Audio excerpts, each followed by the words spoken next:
Welcome to Curious Campus, where we talk to professors from various departments at the University of Toronto about a recent research topic they've dived into, breaking down these new developments for everyone to understand. Stay tuned, you'll definitely learn something new. I'm Chubby, and today I'm here with Professor Larissa, and we're going to talk about her research in her paper, Property, Authority Without Office. Larissa Katz is the Professor of Law and Canada Research Chair in Private Law Theory. She's also the Associate Dean Graduate Programs at the University of Toronto. She's cross-appointed to the Munk School of Global Affairs and Public Policy. Prior to joining the Faculty of Law in 2013, Professor Katz clerked for the late Justice Charles D. Gonthier at the Supreme Court of Canada, worked in litigation at Sullivan Cromwell LLP, and taught at Queen's University Faculty of Law. Professor Katz writes about moral, political, and social issues relating to private law generally and property law in particular. Her work appears in formidable law journals, and today we're here to discuss her paper, Property, Authority Without Office. Without further ado, Larissa, welcome to Curious Campus. Thank you for having me. It's really exciting to be here. I'm really excited for the discussion we're about to have. So to start us off, I'm really curious about how you found yourself in the property law space. Great. Well, so before I went to graduate school and really dug deeper into property law, I practiced law, as you mentioned, in New York City. And that was about as far away from property law as one could imagine. So I was working on securities fraud and banking law and various other more corporate side spheres of law or areas of law.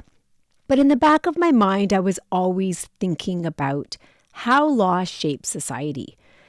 And property law was always a special interest of mine in law school because it seemed to be this absolute mess of doctrine that basically accumulated over hundreds and hundreds and hundreds of years in the common law tradition that I was studying. And the law didn't seem to have a tight or well-constructed rationale. So while property was talked about a lot by philosophers and was really important to, major movements in, politics and economics and philosophy, it seemed that the law of property really slipped under the radar, that people didn't want to make sense of the vast variety of doctrine that we call property law today. So I was always puzzled by this because it seemed obvious to me that property law shaped our everyday interactions in a way that mattered to everybody, right? So whereas not everyone is so much concerned with bankruptcy law or criminal law in their everyday life, maybe some people are never going to have a need for corporate law. Everybody engages with property law, whether they know it or not. Every time they pass by something someone else owns and they ask themselves the question, am I obligated to exclude myself here? So I thought this is really fundamental in society. And so I wanted to just kind of figure it out and make sense of this array of doctrine and find out its kind of internal logic, if I could call it that. That's really cool. And what you specifically get to this paper is this concept of authority, which is to say that a person who owns property probably has some, higher standing, I guess, than the people who would either rent the space for them or such. So what was your focus supposed to be within this research? Right. Well, so when other scholars of property law were talking about the idea of property in law, they talked in terms of rights and duties. So the right of an owner to exclude, the duty of others to exclude themselves.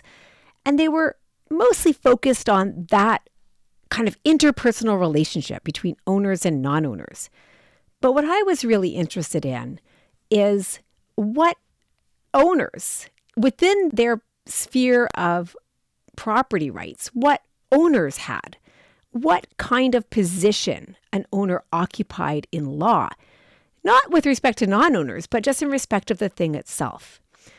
And I started to work out from my study of property doctrine the ways in which owners were being put in a position to make a certain kind of decision about a thing. They were being put in a position to set the agenda for a thing, a part of our shared environment, that would then regulate what others could do. And so property started to look a lot more like a right to a power than it did a right that others keep out. And I was really interested in understanding more deeply the nature of this power or this position of authority figuring out its limits, and figuring out how it connected to other positions of authority, private or public, in our society. That is really cool. And how do you think that sort of tension really shaped how the law perceives property and property ownership specifically, in terms of, say, usually when thought of like authority, it's more of, again, in like the public sphere of someone holding a government position and they have an obligation to all the people that they serve. Whereas here it's more private. So what is this tension, and can you speak to it? Yeah, so excellent. So usually when you think of authority, as you put it, you do think about public authority. You think about the authority of an official, for example, to make a decision of concern to others. And so what I wanted to highlight was that property rights convey, at least to owners, authority to make a decision that is also of concern to others when they set agendas for things. And I wanted to work out the similarities and dissimilarities between this kind of private authority and the public authority with which we are all much more familiar. And so one of these similarities that I highlight in my work is that any position of authority, whether it is decentralized and popularized like ownership is, or centralized and part of a government bureaucracy like, for example, the authority of an official might be, every kind of authority is necessarily limited and bounded by the purposes for which that authority is conferred. And so that then led me to think a little bit more about why. Why do we put owners in a position to set agendas that then regulate the way others can interact in respect of things? Because there are other ways we could do other things, like, for example, secure to people the use of something or the ability to consume something, right? Other than by giving them this broad agenda-setting authority, right? And so when I dug into it a little bit more, and I looked at the way in which property law has developed over the centuries, what I was noticing was, first of all, a little bit of a tension in our expectations for the institution of property and its origins and its connection to authority in society more generally. So that tension I thought was really important to kind of think about more and come to terms with. And that tension really is the tension between thinking about property as essentially a repository of value available to an owner, right? Versus thinking about property rights as a right to make a certain kind of decision that regulates the ability of others to interact in respect of a thing. So really kind of exploring that tension and seeing what kind of led us to take a position of authority and try to turn it into a really pared down, more limited right to value. And to think about some of the ways in which property doctrine resists the full conversion of property rights from authority to a more passive right to enjoy value for yourself as an owner, something more private and selfish, actually. But this comes me to the second part of your question, Tabby, which you rightly point out, well, wait a second. So, authority comes with responsibility for public officials. Well, what about for owners as office holders? Do they too have responsibilities? So I think this is actually a really, really important question. So while I think that the responsibilities of owners have been muted over time by a popular conception of ownership as do whatever you like with a thing, the responsibilities and, more importantly, the capacity of the state to add more responsibilities to ownership remains. So let me just give you an example from law. So think about the law of abandonment. Say you have something you don't want anymore, and you put it out on the public sidewalk. So what exactly have you done? Well, what you've actually done as a point of law is licensed the first person to come by to take up that thing as her own. But notice that until someone does that, it remains yours. So that's a really important insight to kind of hold on to, because that explains why you can't actually abdicate the office of ownership as easily as you might want to when the thing you're trying to get rid of is, in a sense, a cost or a burden to you. So say you own something that actually is no longer valuable to you, right? Garbage, for example. Can you simply make it somebody else's problem? Well, actually, no. right? So when you put your garbage out for the city to collect, of course, it's not a problem because the city takes it up as its own, assumes responsibility for it.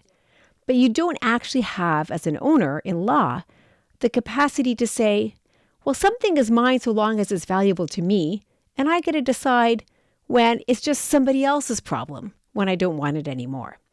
And so you can work with a simple principle and scale up to explain why, for example, land that we call a brownfield, for example, environmentally contaminated land, can't really just be kind of left there for society to clean up, but remains the responsibility of an owner.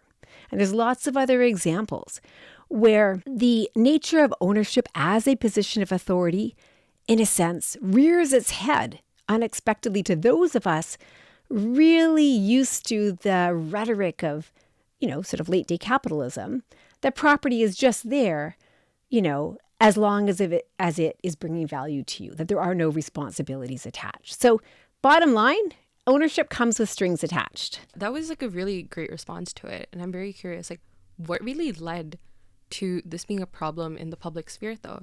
Because it seems like it's such a private issue where you have some individuals or some corporations who probably like own some property upon which they do their duties as such. But in what sense does this become a public issue where the government has to come in, or like other people involved in the surrounding area, it matters to them? So there's a number of different kind of practical real life examples of where it really matters that owners fulfill the responsibility side of authority. So let me just be clear. Most of the time, for most of the things that we own, it doesn't really matter whether it's a pure entitlement to enjoy some value or authority coupled with responsibility, because most of the time, we consume things, we use things, and there's no social or public interest in ensuring that owners live up to whatever responsibilities are attached, right? So there's very little motivation for public oversight of the ways in which owners exercise authority in respect of, for example, my coffee cup, right? But there's lots of examples, and mostly it's going to be with land because that's a kind of thing in law that invites complex social interactions. But when it comes to land, there's a couple of scenarios where I really think you see a public interest in ensuring that owners don't abdicate responsibilities, taking the benefits of ownership without the burdens. And so one example I have is landlords in New York who determine that the cost of maintaining property is more than the value of the property to them. And so they walk away and leave basically the property vacant. Now, because ownership is so important as a position of authority, it is actually a principle of our legal system that things are never vacant in law. There's always someone in charge. So the state is the owner of last resort. So we see sometimes that where private owners do abdicate responsibility in this way, it is up to the state as the owner of last resort either to find a way to ensure they live up to their responsibilities, right, by imposing fines or penalties, or feeling that to step into the shoes of the owner and to discharge those responsibilities directly. Rental housing left vacant by landlords that determine that the cost of upkeep is not worth maintaining ownership is one context. And of course, environmentally contaminated land might be a second context, right? Where we see owners trying to shift responsibility to others, to the state or the collective. And then there's this kind of policy choice to be made. Is the state going to step into the shoes of the owner and discharge those responsibilities that come with owning that thing, in which case now the state owns it, right? Or are they going to find some other way to make sure that the owner remains in the office of ownership and discharges the responsibilities attached? Yeah, and that's really cool where it's where the government like comes in, or public officials like would come in to ensure that property isn't just like wasted and is actually like used for the society and what's needed within the region. And I find that to be such an interesting concept, especially as you mentioned in the paper of the legal realist Robert Lee Hale mentioning that it is the law of property which coerces people into working for factory owners, which is also like very similar to, as you mentioned, like government stepping in to take ownership, quote unquote, of vacant property. So what really gets to this issue of people owning property and government having to step in with also the use of property for public good. So in your example there, you're highlighting one of the negative or the sort of the ugly sides of ownership. So let me just be very clear. So I don't think that property law or ownership in law is unequivocally a social good. I do think that decisions about things, choices about things have to be made by someone, but it could just as well be the state qua owner as a private person qua owner, in my view. My view is actually somewhat agnostic as to whether property ought to be privately held or publicly held. But in either case, it's property involving the making of certain kinds of decisions about things that then regulate what others can do. Okay, so now let's kind of focus in on the example of a private owner who, because of their position of authority, is in a position to call the shots in ways that really impact other people. So think of, the late 19th century factory owners. They own the capital, right? And so they can start to call the shots for other people who are dependent on labor, their income, right, to get by. So one of the main problems that is, I think, created downstream by a system of property rights is this kind of inequality that results from it. So in my view, despite the best efforts of moral philosophers to paint property as this wonderful freedom and equality promoting institution, property, in my view, is fundamentally hierarchical. So let me explain what I mean by that. Property puts somebody in a position to set the agenda for a particular thing. So in respect of that particular thing, there's always a hierarchy of decision makers, the owner on top, right? That creates an asymmetry between the owner and non-owners in respect of that thing. Now, you might say to me, well, wait a second, you own your thing over here, but I own my thing over there. Doesn't that then make us equal? Well, in a sense, perhaps if we're certain that the things are of equivalent value, right? But in a sense, what we've just created is symmetrical asymmetries, right? So we've just created kind of offsetting inequalities. And because property is always concerned with very particular specific things, property law does not treat those things as equal, but rather as specific, unique things in the world that are actually identifiable as separate from other things. So there's nothing about property law that is designed to achieve equality. Now, don't despair. There's things we can do in other areas of law, politics, or economics that can offset some of these inequalities, right? Tax and transfer, ensuring adequate public rights to housing and that sort of thing.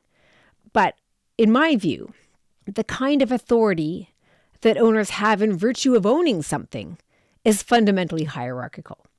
So it's important always to remember that there are built-in jurisdictional limits on the ways that owners wield that authority in a way that affects others. So I call this an abusive right principle. Owners cannot exercise ownership authority in law just in order to spite or dominate or gain leverage over another person. Okay, now I say this very stipulatively.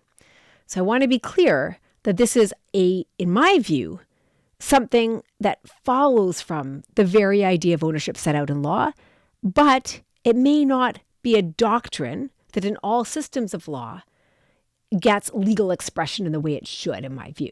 So the common law has resisted an abusive right principle over the years, but nonetheless, because you can't really have a position of authority without a principle of abusive right, we see a latent principle of abusive right throughout the common law too, in spite cases or cases where there's clearly an attempt to use property rights just to gain leverage over somebody else, right? To demand ransom prices, for example, from a neighbor for permission to circle a crane over your land, for example. And there's this inevitable surfacing of a principle of abusive right, even in systems of law that are trying to transition as closely to a kind of selfish private model of property rights as they can, and as far away from a kind of stewardship or responsibility model of ownership as they can. In the 19th century, common law jurisdictions were like the high watermark of let's make property as selfish and individualistic as we can.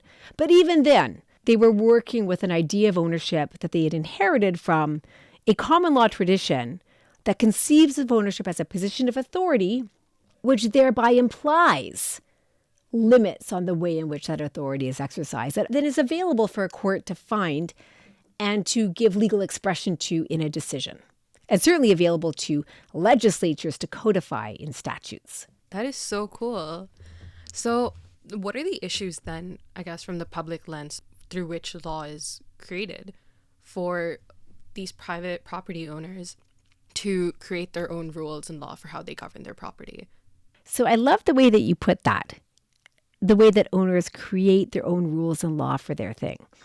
So you are coming to this old idea that there's a clear parallel between property and sovereignty.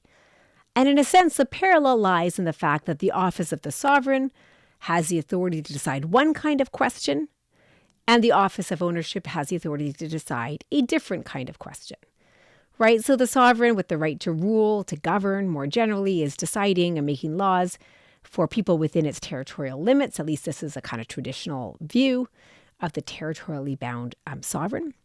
The owner sort of makes the rules, sets the agenda for our interactions within the space that they control, right? Certainly this is true in land law, but it's also true of property in goods as well, in a kind of probably more trivial way. But there are kind of derivative forms of property that we find in respect of property rights in goods, tangible and intangible. Okay, but to the main case, which I take to be land, you're right that the owner does set the agenda, but here's one way in which the owner is different from the sovereign. So owners don't actually get to tell other people what to do. They get to set the agenda for things that then determines the legal status of other people in respect of those things, what I would call even more generally the normative status of those other people. So if I own land, I can invite you onto my land, but only if you take up that invitation are you subject to the terms that I have set down for that license. Yeah, so I don't actually get to just prescribe, duties and obligations on you. I can't create kind of general prohibitions. All I can do as an owner is set the terms on which others can interact with my thing. Others, though, have the freedom to say, no thanks. I'm going to do a detour and bypass your land and go somewhere else. And as my colleague Arthur Ripstein has written, roads are really important parts of a kind of legal order that involves private property. So nobody's bound to deal with another's thing. Okay, so this raises a lot of downstream policy questions for us. What about those people who don't have a place to go of their own? Are they not then constantly subject to the agendas that other people set? Now I'm thinking of people who are unhoused. And so this then gives rise to, as my colleague Arthur Epstein would put it, a public right to housing. Because it cannot be that anybody is actually under the thumb of another private owner. There has to be a public right that transcends the private rights that we set down through a system of property. So does this change how governments could take up private property for public use as needed? Well, so that's another additional sort of, dimension of a system of property. That property rights puts owners, private or public owners, in a position to set the agenda for things without telling them what that agenda has to be. So if you're the owner of land, it cannot be that someone has exhaustively set out your duties to do something in respect of that land. Because it's in the nature of ownership authority that it involves choices and discretion to make those choices. Okay, so I think it's important to remember sort of that sort of component of property. But by the same token, I think it's important to see that where the government requires a particular thing, land or personal property, tangible or intangible, for a public purpose, that now we have a purpose for a thing, whereas before we had a thing without a purpose. Yeah. And where there's a purpose for a thing, it is an incident of sovereignty recognized in every legal order, that the state can procure the thing it requires for that public purpose through the exercise of something we call eminent domain or the powers to expropriate. These are very neat ideas that I never thought of in terms of the struggle or the supposed struggle that exists between public and private property and the nuances that come with private property ownership. So what did you really get into looking into this research, and how do you think that's going to change the public policy on how they see property law and private property ownership? Yes, I'll take the first part of that question first. How did I get into this? So I'm from Edmonton, Alberta, and I did my undergraduate degrees in philosophy and in law at the University of Alberta. And there I was really lucky because I met this incredibly brilliant, really passionate property scholar. His name is James Penner. And when I was in law school, he had just published a book that I wish I had thought of called The Idea of Property in Law. And it was just this wonderful tour de force, right? Engaging with philosophical ideas, setting property in the context of big political discussions about the nature of authority, not about property authority. That wasn't his view. His view was it was a right to exclude. But he was talking a lot about the big questions in general jurisprudence, right? What justifies law? How and when do we recognize a right? And his view was based on an interest that people have that is worthy of protection in that form. Anyway, I was a law student and I was a bit unmoored at the time. I had come out of philosophy, was mourning the loss of philosophy in my life. And I happened on this book and I was just transfixed. And then he taught me trust law. And he was as fabulous as a teacher as he was a writer. And so in the back of my head, I thought, maybe there's a path back to academia for me at the end of all of this, because I had sort of departed from the academic path in philosophy. And so this was the first inkling I had that there was something really interesting out there to study in property law. And so I kind of shelved that, went through law school, clerked at the Supreme Court, went to New York and practiced law. And then at some point, my partner, who was pursuing graduate studies in law, said, "Hey, I think you'd be pretty good at this too." And I'm like, "Really?" It's like, "Yeah. Why do you think about doing a graduate degree?" And I was like, "Well, what would I do it in?" And then I remembered that property law was this fascinating field. And I remember disagreeing with a lot of what James Penner had written. And I thought, well, disagreement is the start of a new idea. And so I took that and I went to Yale, where I studied with Henry Smith and Carol Rose, who are two sort of icons of property law, and Bob Ellickson, and sort of just took it from there. So then what have you taken away from looking into the research that was done for this paper compared to all of the notions that you had prior to that? Yes. So, I've been working on the idea of property for a long time. And in a way, it's just because it's a passion project for me. I love reading old cases. I love thinking about the inner logic of an area in our lives that is meant to be structured by reason. And of course, as many people have pointed out, case law falls so short of living up to our ideals of rationality. And yet, at least I thought, it occurred to me, there is something to be learned from a close study of the common law because, like many other legal systems, and there are many other legal systems in the world, civil law, indigenous law, many, right? This was a particular legal tradition that had endured for hundreds and hundreds and hundreds of years. And so I thought, well, there's collected wisdom there. And so what I learned from my study of property law was that if you read enough cases, and I've read a lot, you start to get insights into the core concepts and principles that structure doctrine. And to me, it was like a little treasure hunt. I was always finding new nuggets and getting so inspired by the things that I was reading. So my work, it does have, I think, really important policy implications for how we think about the role of property rights, how we think about what we can legitimately require of owners, how we think about the relationship between property and the state, how we make sense of the place of property in relation to other areas of law and other positions of authority, but it tends still to be on a fairly high theoretical level. So if you read sort of the work of my policy colleagues, they're going to be really in the weeds of how do we structure a particular intervention in an area. Whereas my work is going to be more, look, I've done the work of collecting all of this case law, and I've allowed all of this to percolate up to the level of theory. So I never start with theory. I never start with moral philosophy. I start with the law. And from the law, I work out the internal rationality of law to provide a kind of overview, a theory that structures and organizes it for us to understand better. But my aim, while I would like to have a policy impact, it's always going to be mediated through the law first and then policy after. So do you then see that law research ever leads to change in policy? Of course. So one thing I really believe is that scholars are part of a community of people who work together to create change. So it's not individualistic pursuit. I work in conversation with lawyers and policymakers and scholars in other disciplines. And we're all contributing a little piece to our knowledge of how the world works, first of all, what the kind of moral or normative problems are with the way it's currently working, what we can tweak or change, and what we have to completely throw out and start again with. And so I like to think that it's not my job on my own to go from soup to nuts, to go from a close and careful reading of case law over the centuries to a, I hope, carefully constructed theory of property to, and here's exactly what we should do in this particular case. Like, we need to work together as scholars to kind of complete the life cycle of an idea. And do you find that looking at these law concepts and all of the cases that have come forward and coming back to the theory, are these generalized to many places in the world, or is it very specific to the cases that have come to those specific regions? So that is the million-dollar question. So, okay, here's what I think is not generalizable.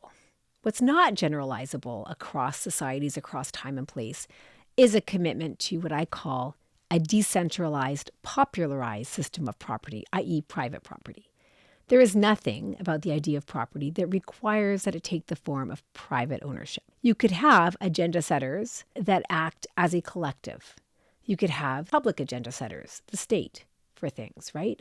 The governance structure, internal to the office of ownership, in other words, can vary tremendously, right? So one governance structure is the individualistic property owner decides for herself. Another is we as a community occupy the office of ownership, and our governance structure internal to that is what generates the official authoritative decisions about who gets to do what with this thing. Or the state can decide through the state's sort of mechanisms for decision making involving consultation with the public and other sort of processes that are more formal. But I will say this. There are obviously going to be some benefits from decentralizing decisions about things. So this was a hot topic in the 19th century when the Soviet Union was on the rise and people were really questioning, does the USSR have property rights like we do? So there was a famous article written in the 1960s by an Oxford professor called Tony Honore about really the idea of property as he understood it and whether the USSR had property too. And his conclusion was, well, of course they do.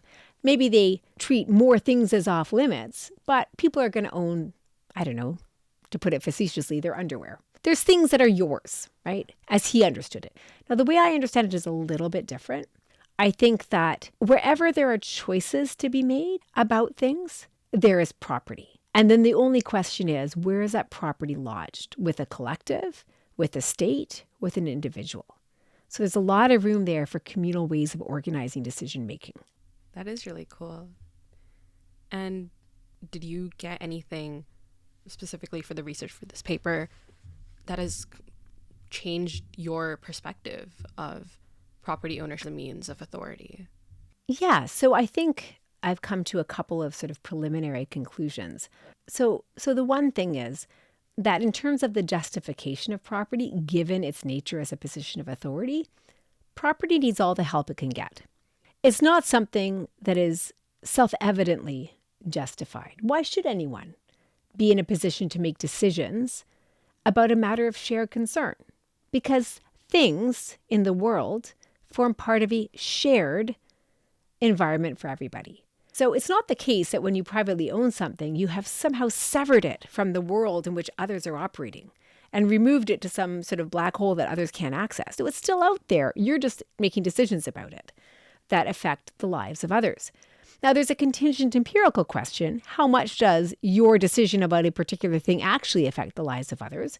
So it's going to be a question of judgment as to how much we ought to care about the hierarchical structure of authority when it concerns things that are, okay, going to matter to like a few people, but not everybody.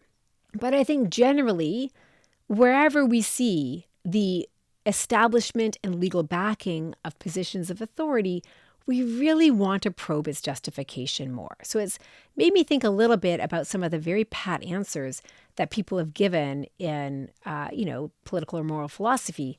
Property is essential for autonomy. Property is essential for freedom. Property is essential for equality. And, I just have to say, really, So is an institution that has created so much inequality and so much unfreedom for others, are we really going to rest its justification on these values? Right? And the answer that is generally given, well, they need property too. So George W. Bush famously pushed for a so-called ownership society, where he wanted everyone to be an owner of a house. And that then kind of fed into the subprime mortgage collapse, right? In the late aughts. It's a nice idea, but the reality is that because all things are unique and different, even if everyone is an owner of something, they're not owners of things that are creating an exact equality of capacities. And that is really the only kind of equality that is sufficiently robust to really justify property. So if it's not equality, if it's not freedom, what then justifies a position of authority? And on my account is legality. It's the idea that decisions about matters of shared concern need to be made not through force or fraud, but through authority. You need standing to make those decisions. And so I try to account for the way in which a kind of thinner notion, admittedly, of standing or legality justifies at first instance setting somebody up to make decisions that have to be made by somebody that aren't obvious to anybody from the get-go, right? We don't obviously converge on a shared agenda for any particular thing, right? But then I go on to talk about how legality on its own may not offset the downstream effects. So legality, giving somebody standing to make choices that have to be made by somebody, may solve one problem, right? The problem of those choices being made through force or fraud, but it creates new problems. And those new problems require that property law be set within a legal order that includes public law too, that can then handle some of these downstream problems for us. Yeah, this is some really neat thoughts. So then what would be the, I guess, obvious next step into trying to push these findings into some sort of policy? So one obvious next step, right, is to put a little bit more pressure on the responsibility side of authority, right? So if you are occupying a position of authority within a legal order, it's no good for you to say that what you have is a right to a benefit. There are, of course, entitlements that are purely rights to benefits in society, but property isn't one of those. And so we can see how we can scale up the responsibilities of owners. From little things like, okay, you're the owner, we're adding to that the responsibility to shovel the snow on the public sidewalk out front, but we can scale up massively from that depending on the needs of society. So ownership, in short, supports a pretty robust system for allocating responsibilities, the burdens of social life, to private owners. And of course, what private owners then get as an incentive to take up what is fundamentally a position of authority and responsibility is all the goodies that come attached to the position too, right? And of course, if somebody decides that the goodies are not worth the burdens, they don't have to own something, right? They can choose to opt out. But what I would emphasize is that property is voluntary on the way in, but not necessarily on the way out. That's a really strong point to end this off with. So as we close off discussion, it was fantastic. There are so many nuances to this topic, are kind of hard to imagine at first glance. And then there's so many layers to it that you can just keep going through. Is there anything else that you'd like to add to, I guess, end off this discussion about property law? Well, I just think I'd like to end with perhaps like an appeal to all the students who are listening to think about the way that law structures their lives. Because law is a kind of fundamental building block of society that often goes unseen or taken for granted. And so whatever your passion is, to think about the way in which law intersects with your area of passion, because you might find it actually incredibly interesting and rewarding to dig in a little bit. And then, of course, you can just come to law school and learn a little bit more. Thank you so much, Larissa. So that concludes our episode of Curious Campus with Professor Larissa. If anything you heard today interests you, definitely look into her paper, Property Authority Without Office. Stay tuned to Curious Campus.